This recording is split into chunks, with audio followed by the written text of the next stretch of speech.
satu Nabiullah Sulaiman alaihi salatu wassalam. Ma'asyiral muslimin yang dimuliakan Allah subhanahu wa ta'ala,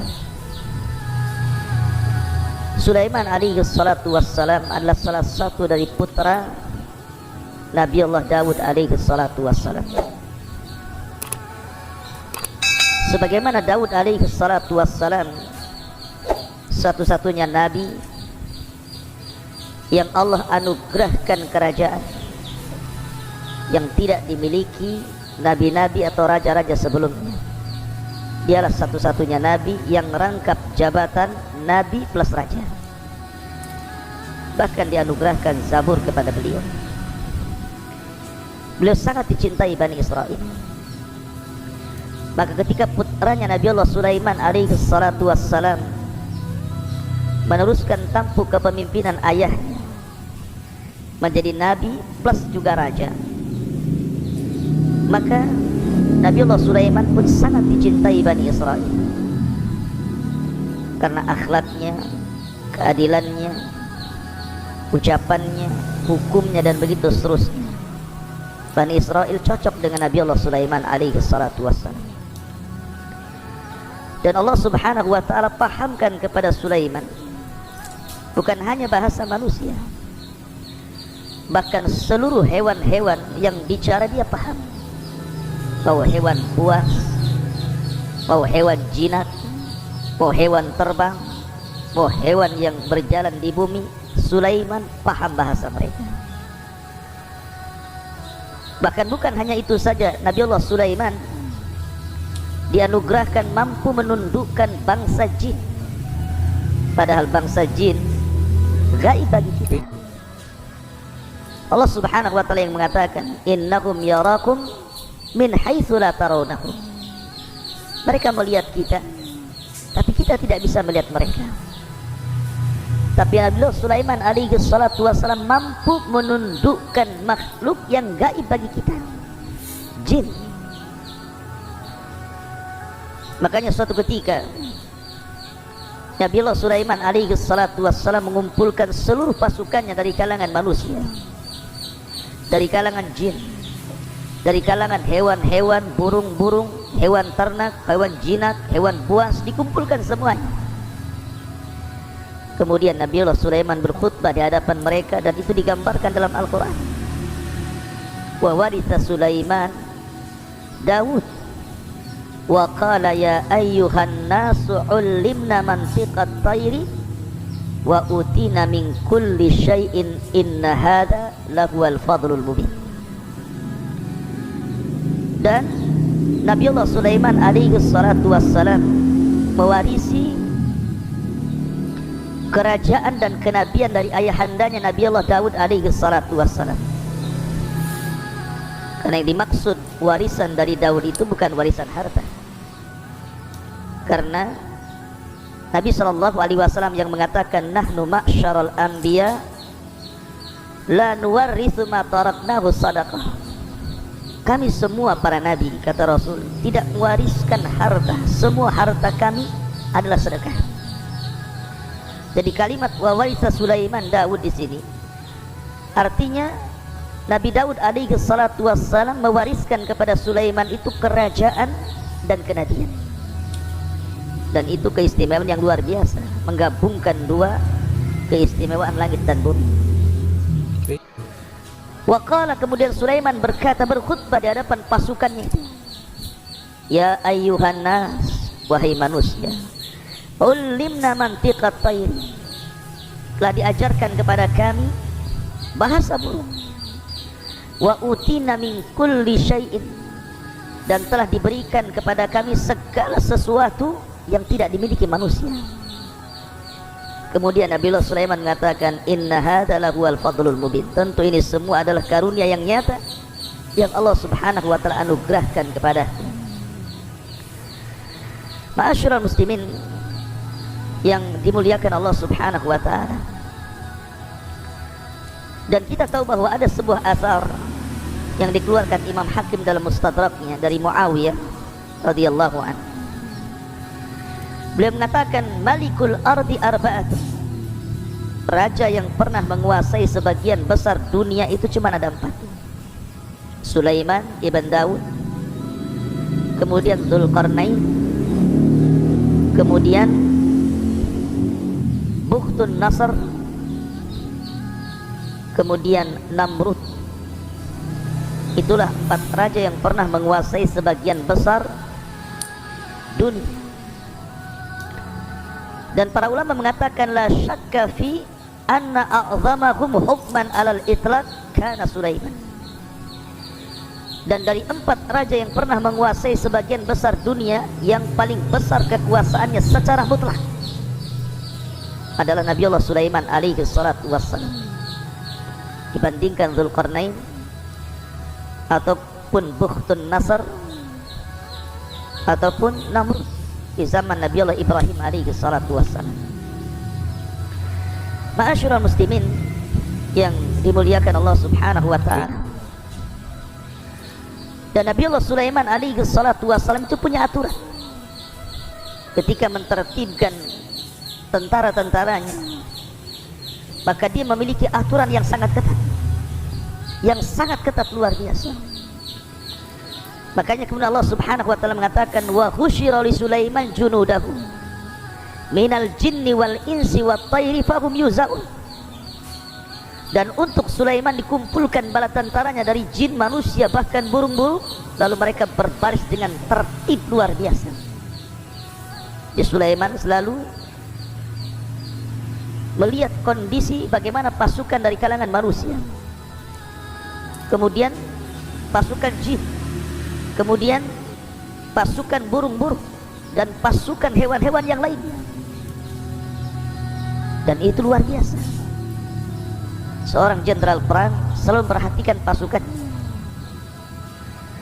Ma'asyiral muslimin yang dimuliakan Allah subhanahu wa ta'ala, lah kisah Nabiullah Sulaiman alaihi salatu wassalam di dalam Al-Quranul Karim ini cukup banyak, karena Allah subhanahu wa ta'ala menyebutkan kisah Sulaiman ini di beberapa ayat dalam Al-Quran, di beberapa surat dalam Al-Quran, bahkan belasan ayat menjelaskan tentang kisah Sulaiman alaihi salatu wassalam.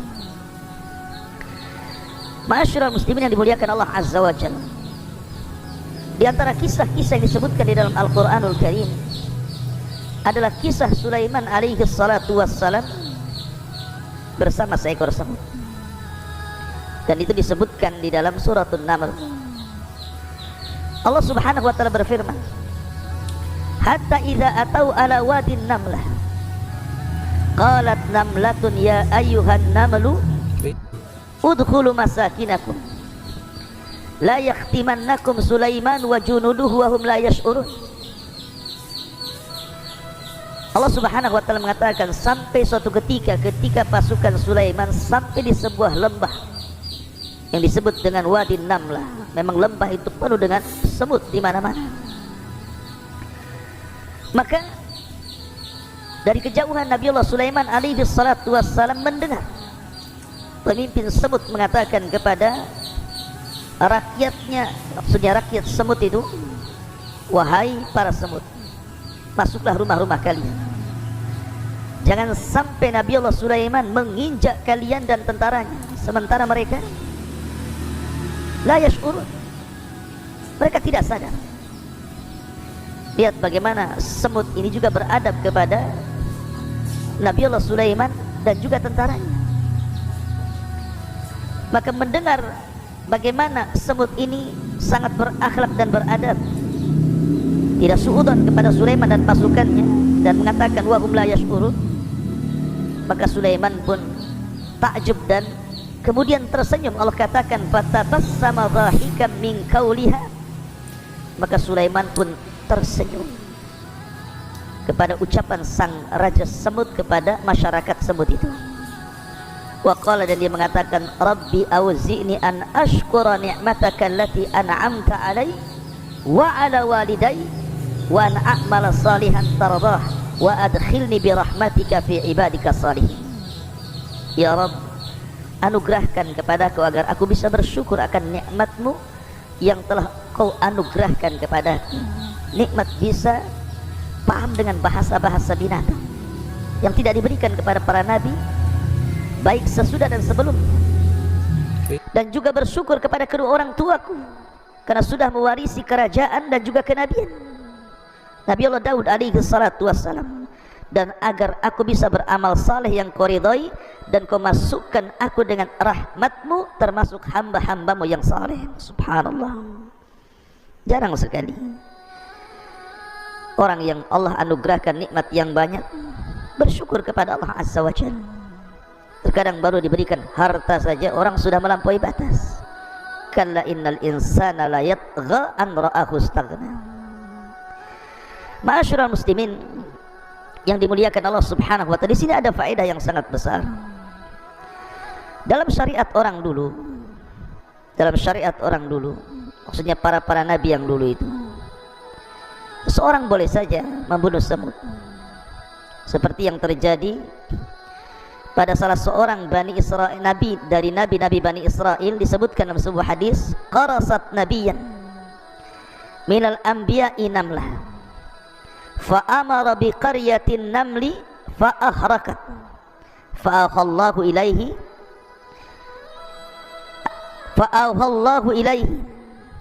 an qarasatka namlatun ahlakta ummatan minal umami tusabbih. Ada seorang nabi dari nabi-nabi Bani Israel digigit oleh seekor semut, maka dia marah. Kemudian dia mengambil api dan hendak membakar satu penduduk semut dalam sarangnya. Maka Allah wahyukan kepada nabi tersebut dengan diturunkan malaikat, kemudian menegurnya, kenapa engkau akan membakar satu kampung semut sementara yang menyakiti hanya satu semut saja? Kalau itu yang kau lakukan, kau salah, cukup bunuh yang menyakitimu. Dari sini kata para ulama, dalam syariat dulu membunuh semut itu boleh, tetapi yang menyakiti saja. Maksudnya membunuh dengan cara membakarnya. Tetapi dalam syariat kita, syariat Islam, tidak boleh kita ini membakar semut dengan api, karena Rasul mengatakan la yu'adzibu binnar illa rabbun nar. Tidak boleh mengadab dengan api kecuali Rabb pemilik api, Allah Subhanahu wa taala. Ma'asyiral muslimin yang dimuliakan Allah Subhanahu wa taala. Jadi kisah ini disebutkan dalam Al-Quran, bagaimana Nabi Allah Sulaiman alaihi salatu wassalam paham dengan bahasa semut. Di sana ada kisah-kisah lain tentang kisah Nabi Allah Sulaiman alaihi salatu wassalam dengan semut, tetapi kisah ini tentu sebagiannya adalah cerita-cerita Israiliyat, cerita-cerita yang tidak tercantumkan dalam kitab-kitab induk Islam. Tapi Nabi SAW mengatakan dalam sebuah hadis, Nabi SAW, hadithu an Bani Israel wal haraj. Tidak mengapa ceritakan tentang kisah Israiliyat selama tidak bertentangan dengan Al-Quran dan Sunnah. Tapi kalau bertentangan dengan Al-Quran dan Sunnah tidak perlu diceritakan. Maka sebagai pengetahuan saja kita akan ceritakan beberapa kisah tentang kisah Nabi Allah Sulaiman dengan semut dalam beberapa kisah. Pertama, suatu ketika Nabi Allah Sulaiman alaihi salatu wassalam duduk jalisan ala syatil bahri, duduk di tepi sungai. Tiba-tiba dia melihat semut membawa habbah qamhin. Semut ini membawa satu butir gandum. Tiba-tiba kemudian mengarah ke sungai tadi. Rupanya dalam sungai itu ada kodok, sudah menganga mulutnya. Tiba-tiba semut itu masuk ke mulut kodok itu. Kemudian kodok ini nyelam sampai ke dasar sungai. Nabi Allah Sulaiman memperhatikan semut itu, takjub sama sekali. Kok ada semut bawa sebiji gandum, kemudian masuk ke mulut kodok, kemudian kodoknya masuk ke dalam air. Kemudian setelah 1 jam Nabi Allah Sulaiman memperhatikan, tiba-tiba kodok itu muncul lagi, kemudian menganga kembali, semutnya keluar dari mulut kodok itu. Maka Sulaiman pun kemudian menghampiri semut itu, kemudian bertanya.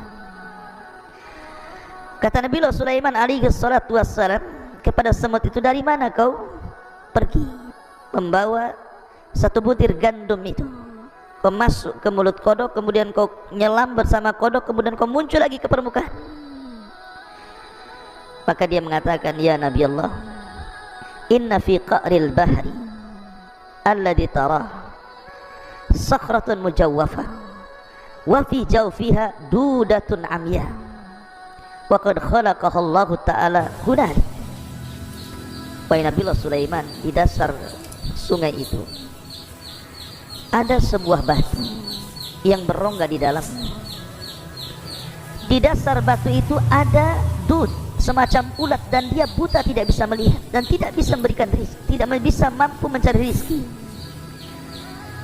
Maka Allah Subhanahu wa Ta'ala wahyukan kepadaku agar aku memberikan perantara rezekinya, karena dia tidak sanggup mencari rezeki. Dan kodok itulah sebagai wasilah menghantarkan diriku untuk memberi makan ulat yang dalam dasar sungai itu. Dan alhamdulillah air itu tidak memadaratkan diriku, sampai aku mampu untuk memberi makan dud tersebut. Kemudian Nabi Sulaiman bertanya pada sang semut itu, wahal sami laha min tasbih, apakah kau mendengar bahwa ulat yang buta yang ada dasar sungai itu bertasbih kepada Allah Subhanahu wa Ta'ala? Maka sang semut mengatakan, ya. Innaha taqul, dia mengatakan, ya malatan sani fi jawfi hadhihi sakhrati tahta hadhihi lujjah birizkika la tansa ibadaka al-mu'minin birahmatika. Maka dia mengatakan, wahai zat yang tidak pernah melupakan diriku, yang berada di rongga batu di bawah sungai ini, berikan rizki kepadaku dengan rahmatmu. Maka Nabi Allah Sulaiman takjub dengan kisah ini. Bagaimana dud, semacam ulat di dalam sungai, dalam batu yang berongga itu bisa bertasbih kepada Allah Subhanahu wa Ta'ala. Dan ini membenarkan firman Allah Subhanahu wa Ta'ala dalam surah Al-Isra ayat 44, tusabbihu lahu as-samawati sab'u wal ardu wa man fihin wa in min syai'in illa yusabbihu bihamdihi walakin la tafqahuna tasbihahum.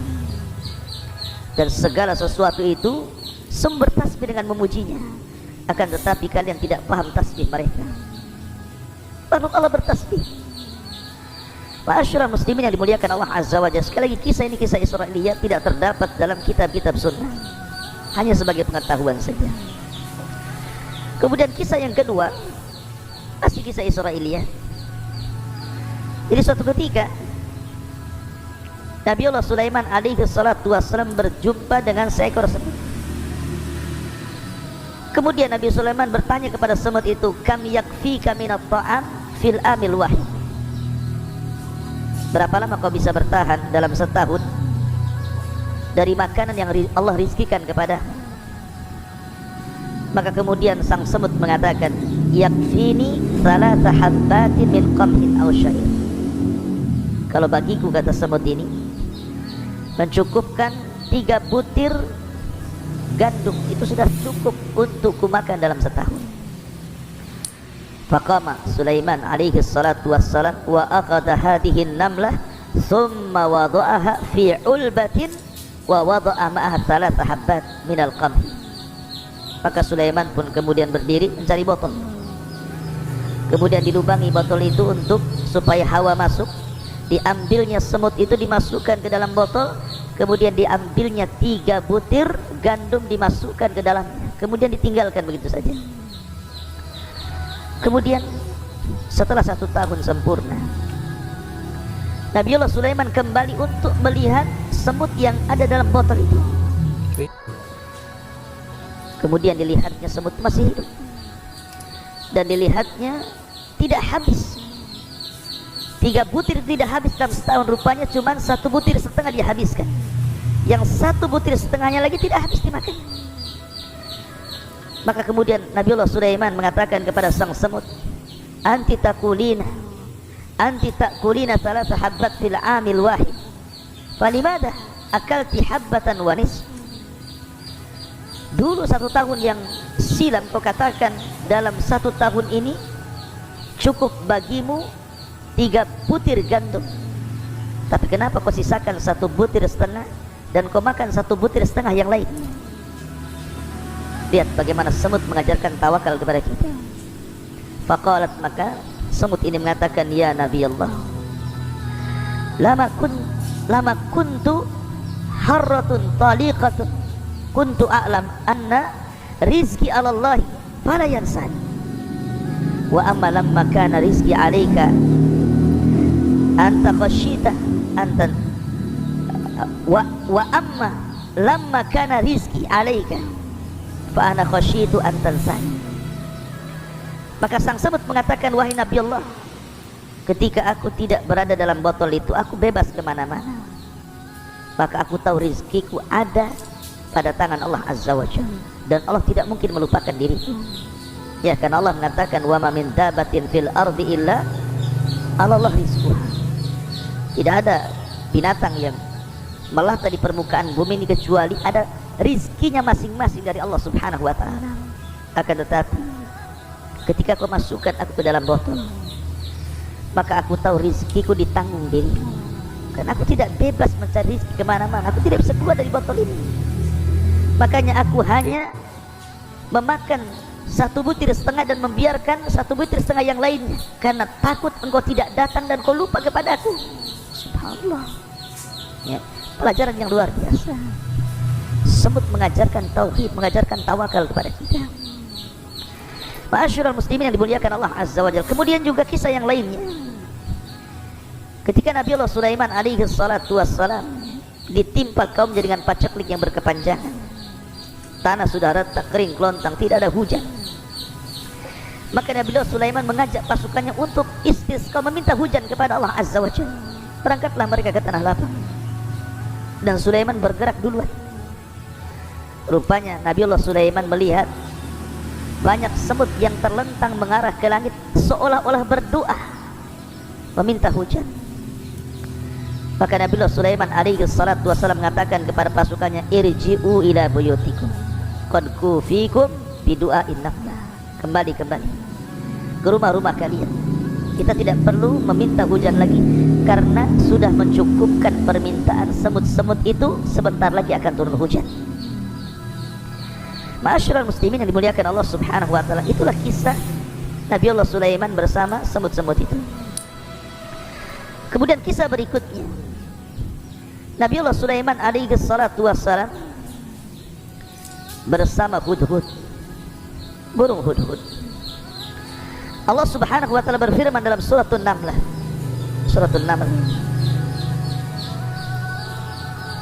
wa tafaqqada at-tayra faqala mali la aral hudhuda am kana minal ghaibin law adzibannahu adzaban syadidan aw la azbahannahu aw la ya'tiyanni bi sultanin mubin. Kebiasaan Nabi Allah Sulaiman, sekali lagi dari awal saya katakan, adalah orang yang paling teratur di dalam mengatur tentara-tentaranya, baik tentara manusia, tentara jin, tentara hewan-hewan, termasuk burung-burung. Sudah ada barisan-barisan tertentu. Jadi suatu ketika Nabi Allah Sulaiman alaihi salatu wassalam bergerak untuk berjihad, ketika itu Nabi Allah Sulaiman dan pasukannya kehabisan air. Maka yang biasa mencari air adalah hudhud. Makanya sebagian ulama ataupun mufassirin mengatakan bahwa hudhud ini seorang muhandis, seorang insinyur. Jadi tugasnya terbang ke langit, kemudian dari langit dia akan melihat ada air atau tidak.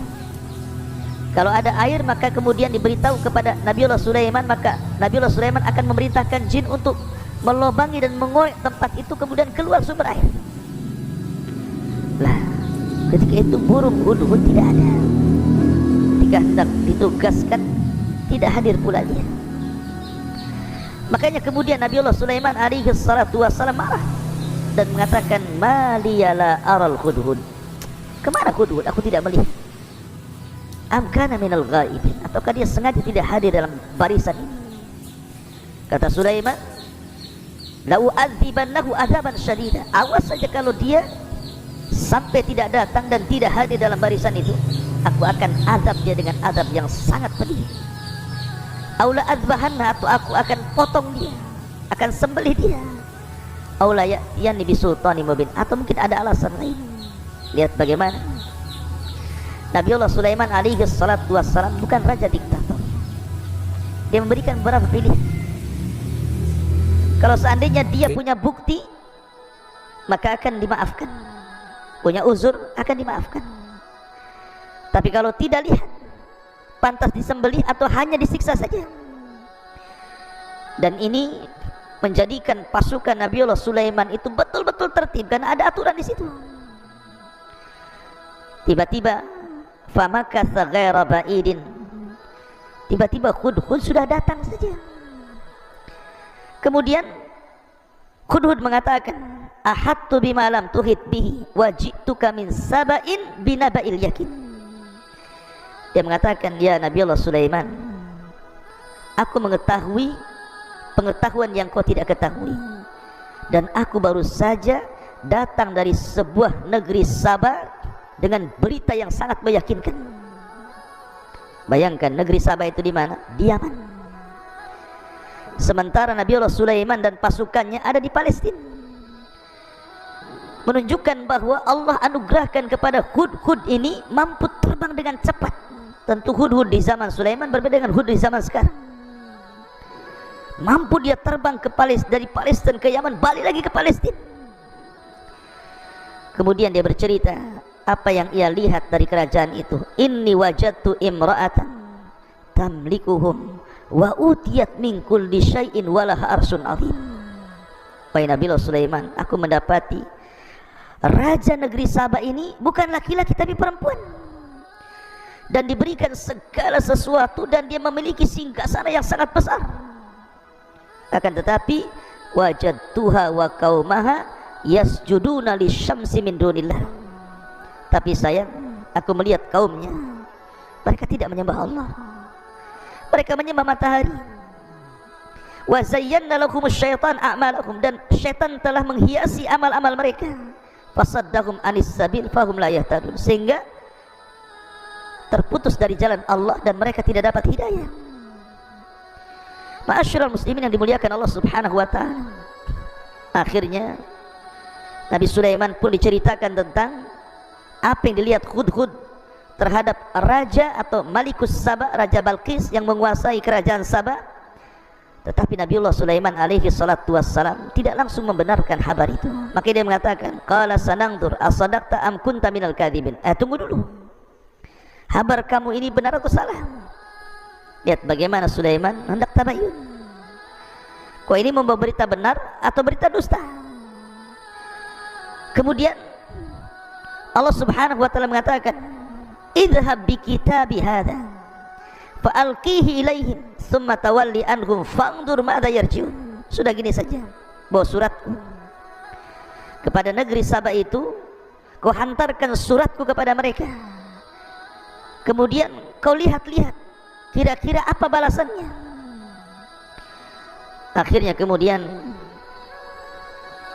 setelah kemudian Nabiullah Sulaiman alaihi salatu wassalam menulis surat kemudian memberikan kepada Hudhud. Kemudian diantara isi surat itu, innahu min Sulaiman wa innahu bismillahirrahmanirrahim. Surat ini dari Sulaiman dengan menyebut nama Allah yang maha penyayang lagi maha pengasih. Alla ta'lu alayya wa tuni muslimin. Jangan sampai kalian sombong kepadaku dan datanglah kepadaku dalam kondisi menyerahkan diri. Maka burung Hudhud ini pun membawa surat itu, akhirnya kemudian dijatuhkan di kerajaan Sabah. Ma'asyiral muslimin yang dimuliakan Allah Azza wa Jalla, ketika surat itu sampai di kerajaan Sabah dan diterima oleh ratunya, Ratu Balqis, maka Ratu Balqis membaca surat itu. Kemudian dia pun mengumpulkan para pembesarnya. Qalat ya ayyuhal mala'u aftuni fi amri ma kuntu qati'atan amran hatta tashhadun. Wahai para pembesar, berilah aku pertimbangan dalam perkaraku ini. Aku tidak pernah memutuskan sebuah perkara sebelum kalian hadir dalam majelisku.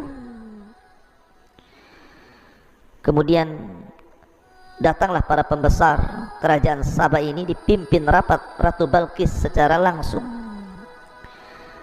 Kemudian dibacakan surat daripada Nabiullah Sulaiman alaihi salatu wassalam.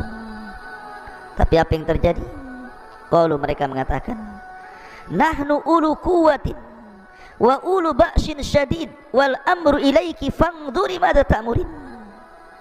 Kita ini memiliki kekuatan besar, keberanian yang luar biasa untuk berperang. Kalau mereka, maksudnya Nabiullah Sulaiman, hendak perang, kita perang. Kita tunjukkan kekuatan kita kepada dia.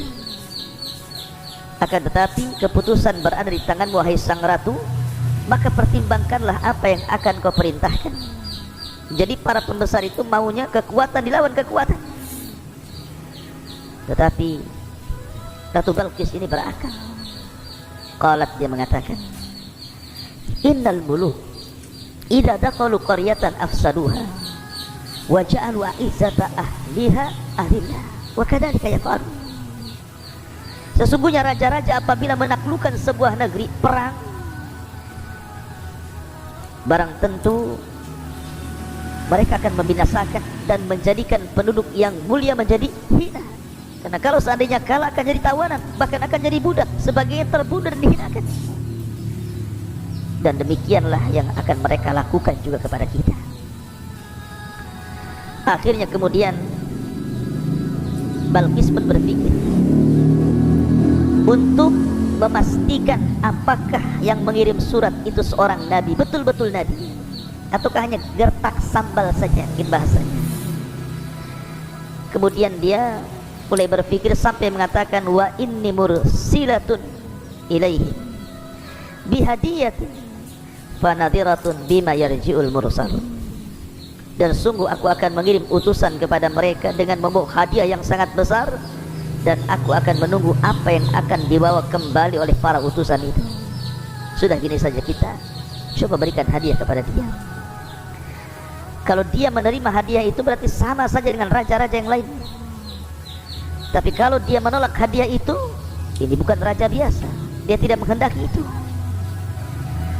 Kemudian diutuslah beberapa orang pasukan dari Sabah menuju Palestina membawa hadiah yang sangat besar untuk diberikan kepada Nabiullah Sulaiman alaihi salatu wassalam. Falamma ja'a Sulaiman qala atumiddunani bimalin fama atanillahu khairun mimma atakum bal antum bihadiyatikum tafrahun. Maka ketika para utusan itu menyampaikan kepada Nabiullah Sulaiman, Sulaiman berkata, apakah kamu akan memberikan harta kepadaku? Apa yang Allah berikan kepadaku jauh lebih baik dibandingkan apa yang Allah berikan kepada kalian. Tetapi kamu merasa bangga dengan hadiahmu, kembalikan hadiah ini kepada ratu. Kemudian Sulaiman mengancam dan mengatakan, irji ilaihi falana'tiyannahum bijunudin la kibala lahum biha walanukhrijannakum minha adillatan wahum saghirun. Kembalilah kalian kepada mereka, balik kalian ke kerajaan kalian. Sungguh kami pasti akan datang kepada kalian dengan bala tentara yang mereka tidak mampu melawan, dan kami akan usir mereka dari negara itu secara terhina, dan mereka akan menjadi tawanan yang sangat hina. Diancam. Ma'asyiral muslimin yang muliakan Allah Subhanahu wa taala. Kemudian Nabiullah Sulaiman mulai membuktikan ancamannya. Dia kumpulkan semua pasukan-pasukan pilihannya. Kemudian Nabiullah Sulaiman berkhutbah di hadapan mereka.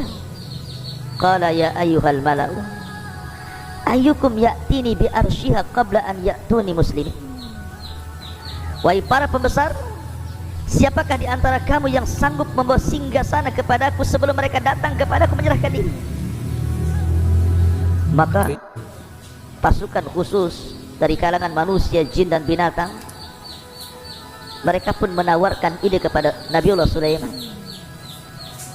Qala ifritu minal jin ana atika bihi qabla an taquma min maqami wa inni alaihi laqawiyyun amin.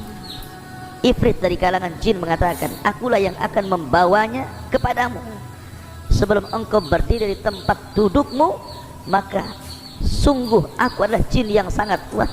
Itu gampang, serahkan tugas itu kepada aku, kata jin Ifrit, biar aku yang memindahkan istana itu di hadapanmu sebelum kau berdiri.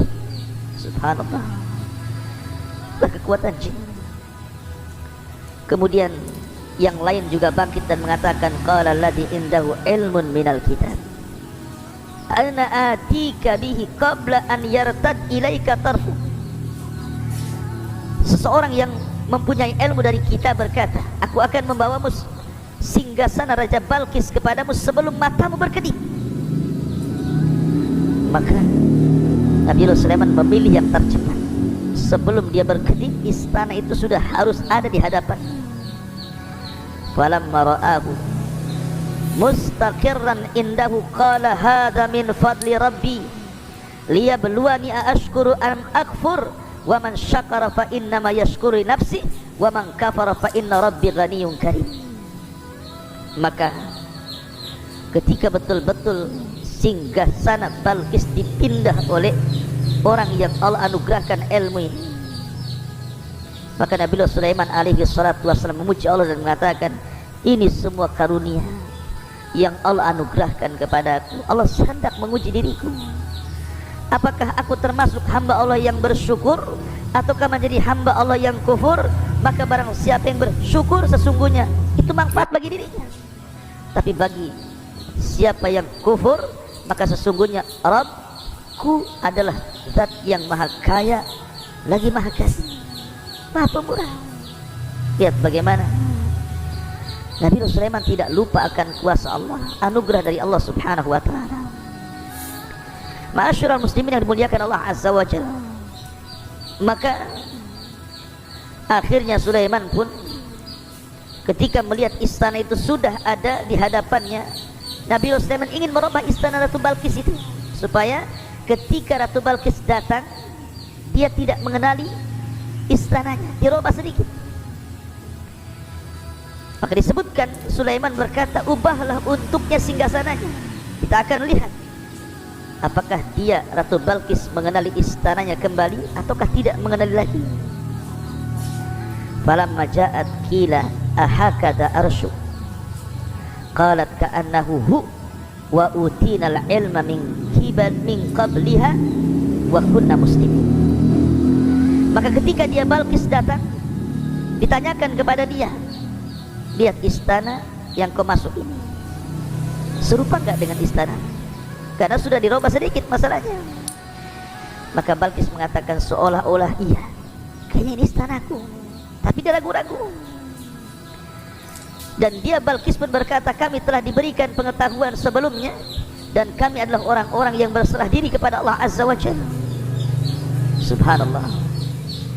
Ma'asyiral muslimin yang dimuliakan Allah azza wa jalla, Ratu Balkis ini datang dengan pasukannya, ingin melihat apakah yang mengancam dirinya itu memang seorang nabi, seorang raja besar, memiliki pasukan dan istana yang luar biasa, ataukah hanya raja-raja biasa. Makanya dia datang dengan pasukannya. Jadi ketika dia masuk ke dalam istana Nabi Sulaiman alaihi salatu wassalam, di bawah istana itu ada sungai.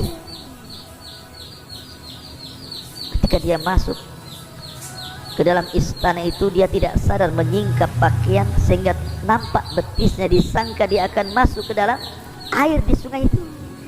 Dia tidak tahu bahwa sungai itu berada di bawah kaca, kemudian di bawahnya sungai, nampak ikan, nampak macam-macam di situ. Makanya ketika Nabi Sulaiman mengatakan kilalaha, dikatakan kepada Balkis, udkhuli, masuklah as-sarha, masuk ke dalam istana. Falamma ra'athu hasibat khulujah wa kashafat an saqaiha qala innahu sarbun mumarradun min qawarir qalat rabbi inni zalamtu nafsi wa aslamtu ma'a Sulaiman lillahi rabbil alamin. Dikatakan kepada Ratu Balkis, masuklah ke dalam istana. Maka ketika dia Ratu Balkis melihat lantai istana itu, dikiranya kolam air yang besar. dan disingkapkan penutup sehingga nampak betisnya. Kata Nabiullah Sulaiman, sesungguhnya ini hanyalah lantai istana yang dilapisi kaca saja. Kaget dia baru pertama melihat ada istana seindah, semegah, sebesar itu. Baru dia mengakui bahwa ini bukan raja biasa, bahwa dia seorang nabi. Makanya dia mengatakan, ya Tuhanku, sungguh aku telah berbuat zalim terhadap diriku, dan aku berserah diri bersama Sulaiman kepada Allah Subhanahu wa ta'ala, Tuhan seluruh alam. Akhirnya Ratu Balqis beriman dan seluruh masyarakat Sabah beriman kepada Allah Subhanahu wa ta'ala lewat perantara Nabiullah Sulaiman alaihi salatu wassalam. Subhanallah. Lihat bagaimana terkadang Allah Subhanahu wa ta'ala menghantarkan hidayah kepada manusia itu disebabkan oleh seekor burung. Sebab itulah maka Islam melarang untuk membunuh burung hudhud, karena sebab dia satu kerajaan beriman kepada Allah dan menyerahkan diri kepada Nabiullah Sulaiman alaihi salatu wassalam. Ma'asyiral muslimin yang dimuliakan Allah Subhanahu wa ta'ala, itu diantara kisah Nabiullah Sulaiman bersama hudhud. Ada kisah yang lain yang menarik dari Nabiullah Sulaiman alaihi salatu wassalam. Disebutkan dalam sebuah surat As-Sad ayat 30 sampai 35 beberapa kisah juga tentang Nabiullah Sulaiman alaihi salatu wassalam. Di antaranya kisah Nabiullah Sulaiman bersama kuda. Allah Subhanahu wa ta'ala berfirman, wa wahabna li Dawud Sulaiman ni'mal abdu innahu awwab id uridu alaihi bil asyi as-safinatul jiyad qala faqala inni ahbabtu hubbal khair an dzikri rabbi hatta tawarat bil hijab rudduha alayya fatafiqa massan bis su'i wal a'nad. Allah Subhanahu wa ta'ala berfirman, dan kepada Nabi Daud kami karuniakan anak bernama Sulaiman. Dia adalah sebaik-baik hamba, sungguh dia sangat taat kepada Allah Azza wa Jalla.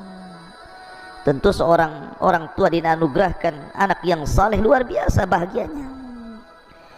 Ingatlah ketika pada suatu sore dipertunjukkan kepada Sulaiman kuda-kuda yang jinak tetapi sangat cepat larinya. Maka dia berkata, sesungguhnya aku menyukai segala yang baik dari kuda itu, yang membuat aku ingat akan kebesaran Tuhanku sampai dia tidak sadar matahari mulai terbenam. Maka Sulaiman pun kemudian marah kepada kuda-kuda yang sudah melalaikan dia dari sholat. Bawalah semua kuda-kuda itu kepadaku. Lalu dia mengusap-usap kaki dan leher kuda tersebut. Ada sebagian ahli tafsir mengatakan bahwa Nabiullah Sulaiman alaihi salatu wassalam dicintakan dengan kuda karena dia memang suka berjihad, berperang. Maka dia suka dengan kudanya Sulaiman itu banyak, ribuan ya. Karena itu bagian daripada pasukan. Jadi suatu sore Nabi Sulaiman sedang membariskan kuda-kuda itu, karena kesukaan dia kepada kuda yang baik gitu ya.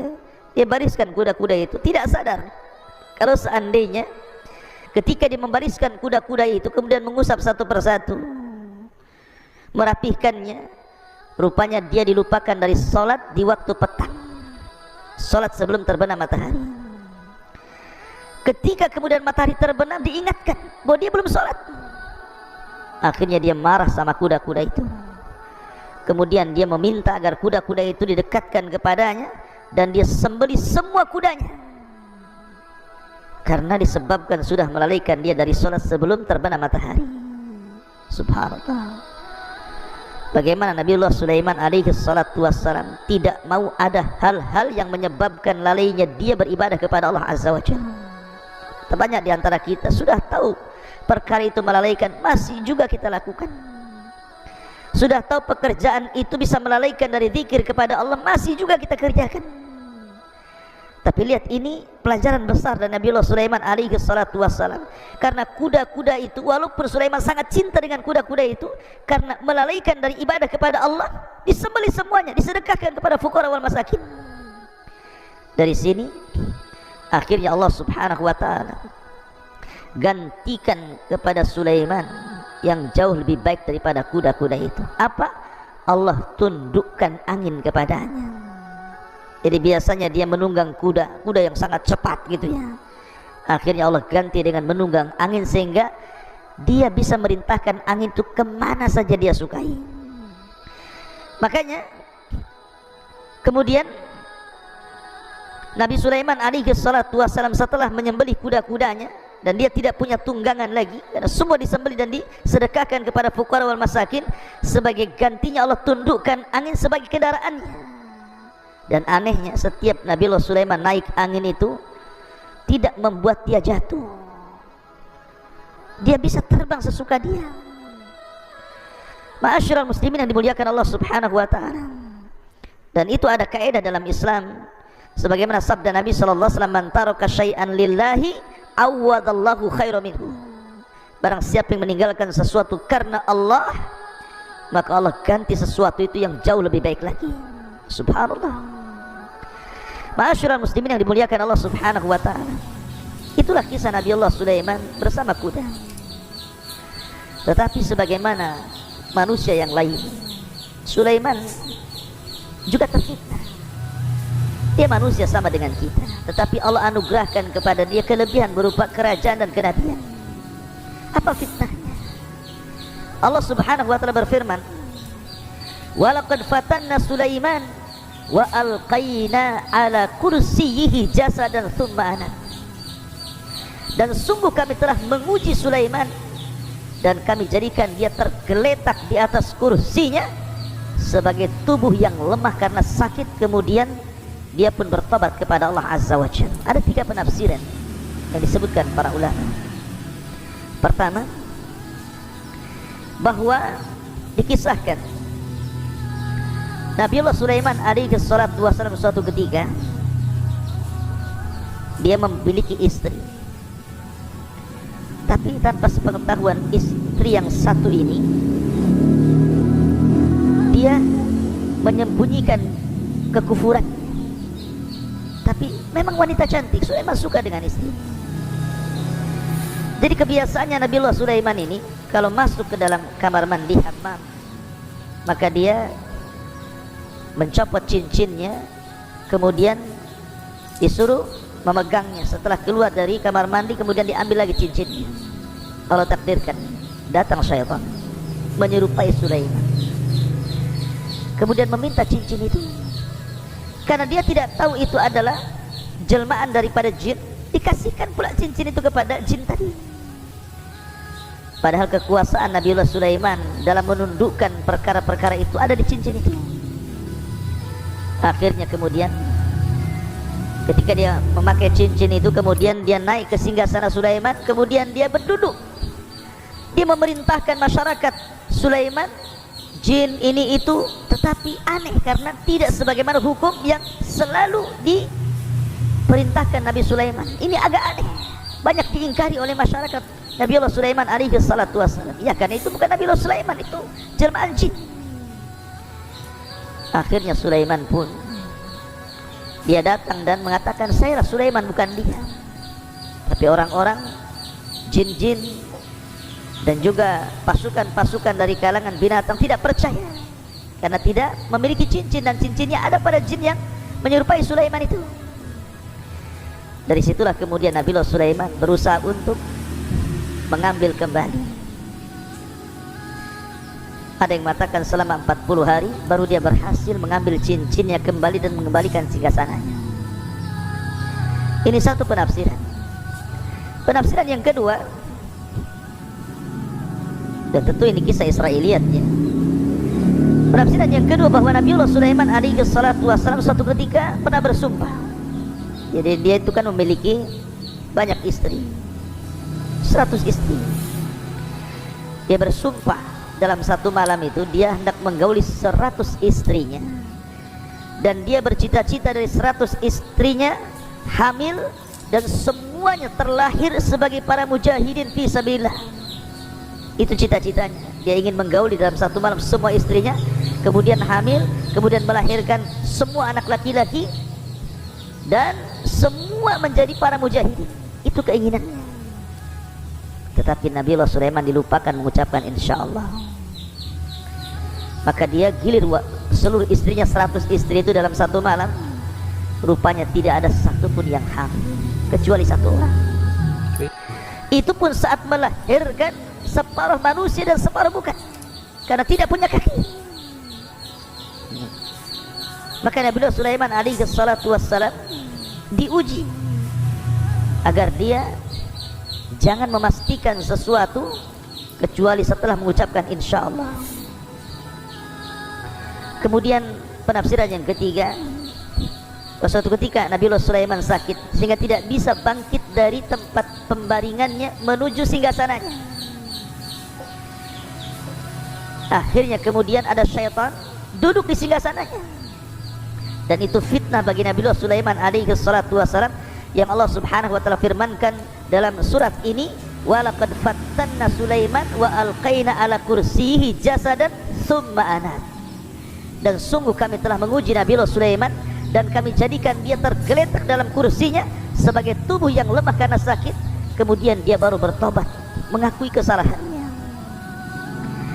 Ma'asyiral muslimin yang dimuliakan Allah subhanahu wa ta'ala. Kemudian juga Allah subhanahu wa ta'ala juga menceritakan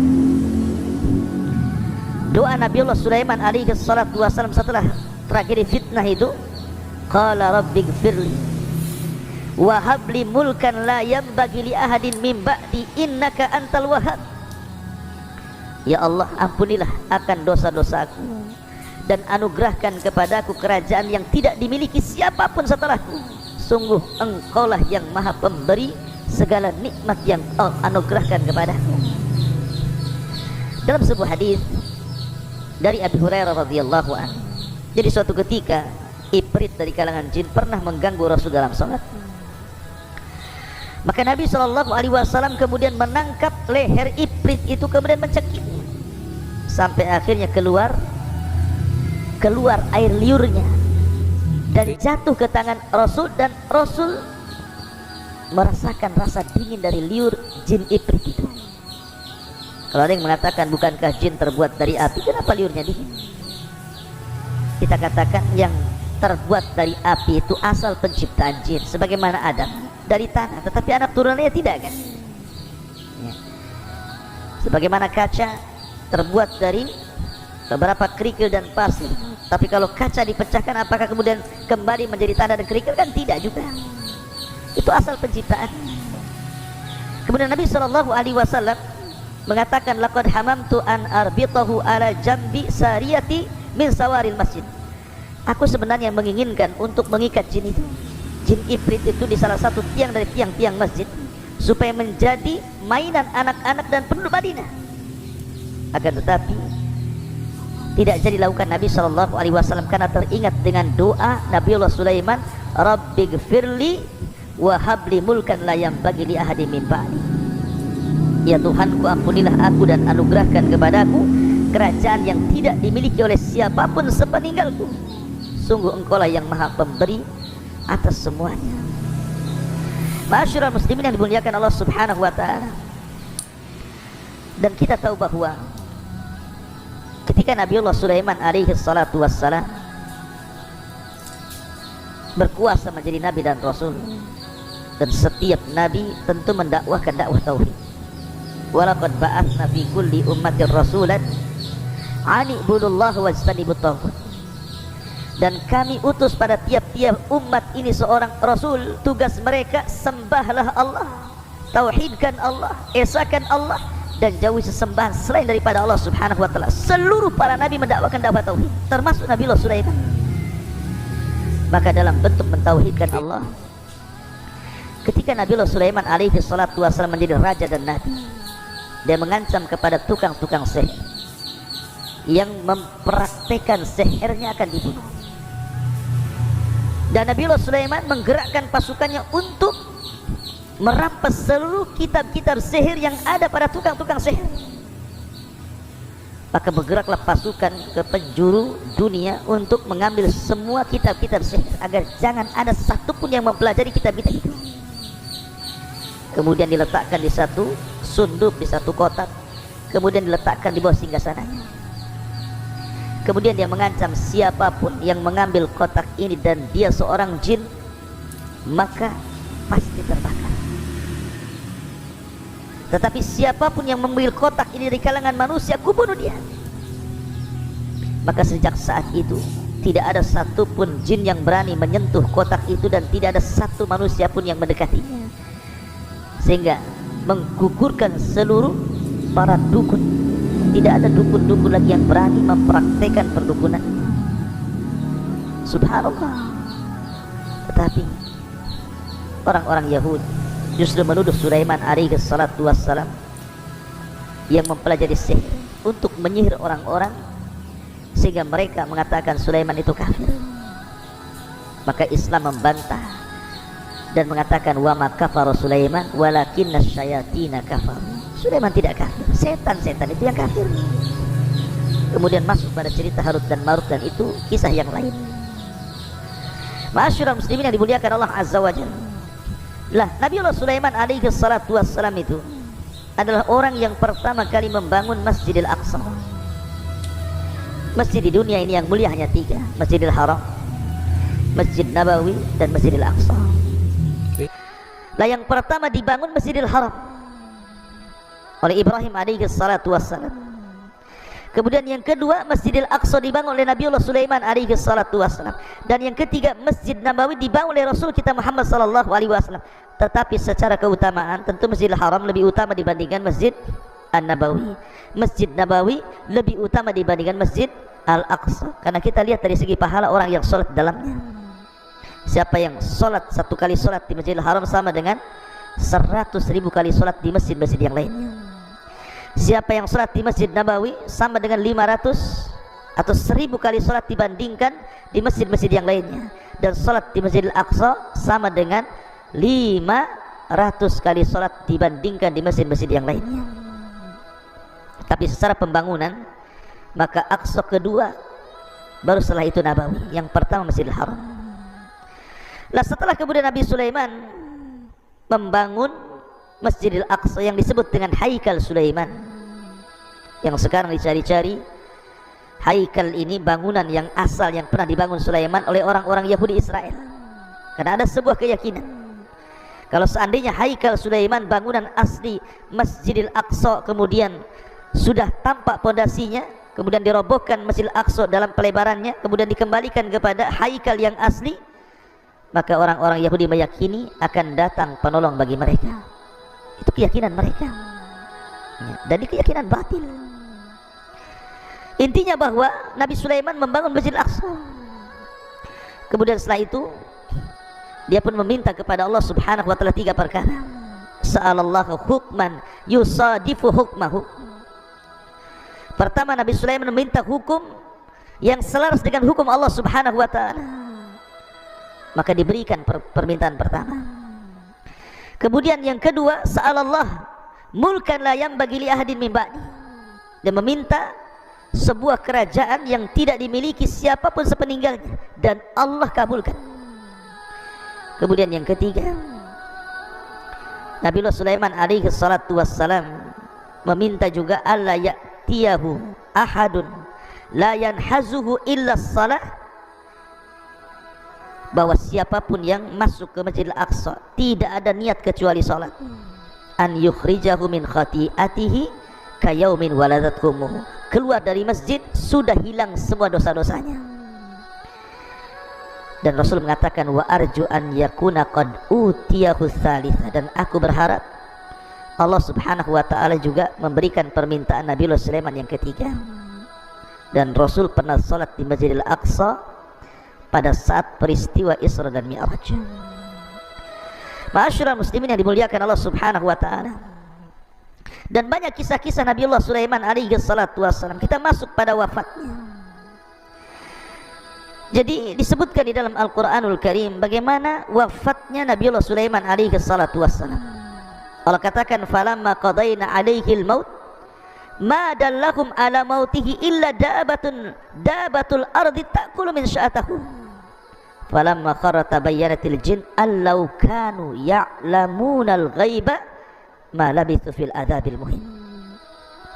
Maka tatkala kami putuskan akan kematian Sulaiman, tidak ada yang menunjukkan kematiannya kecuali rayap yang menggerogoti tongkatnya.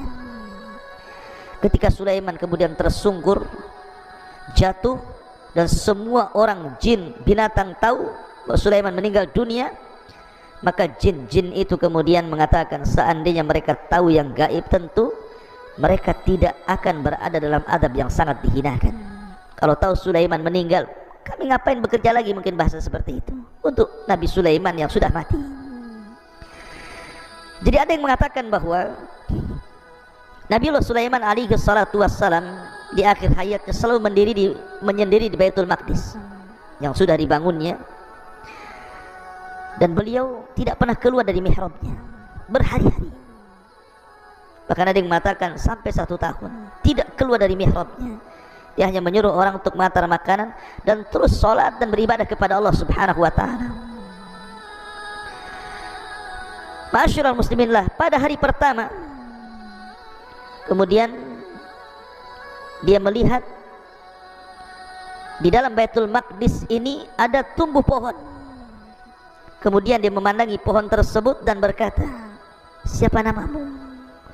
Jadi berkata kepada pohon, siapa namamu? Maka pohon itu mengatakan, namaku ini. Jawab pohon itu. Kemudian Nabi Sulaiman alaihi salatu wassalam mengatakan, melihat pohon yang lain, kamu siapa namanya dan apa fungsimu?